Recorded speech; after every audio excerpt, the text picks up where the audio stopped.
And a smoke detector likely saved a man's life when his home caught fire in Montgomery County early this morning. It happened on Russ Willoughby Road near Jeffersonville. LEX 18's Catherine Collins explains how the homeowner was able to escape. Firefighters say the fire that destroyed much of this Montgomery County home could have turned fatal if not for a working smoke detector. Not much remains of this home on Russ Willoughby Road, but family of the man who lives here told me they're just thankful he was able to escape. He was asleep in bed at the time of the fire, and the smoke detector had woke him up. When he got up, the house was full of smoke, and he had some difficulty getting to the front door, getting open, getting outside because of all the smoke in the house. Firefighters say that smoke detector may have saved his life. Battalion Chief Jeffrey Jackson says that's why they stress their importance.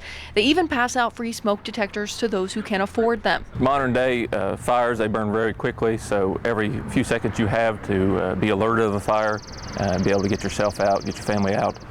Seconds matter. And firefighters say it's also important to have an exit plan in your home in case of a fire. In Montgomery County, Catherine Collins, LEX 18 News.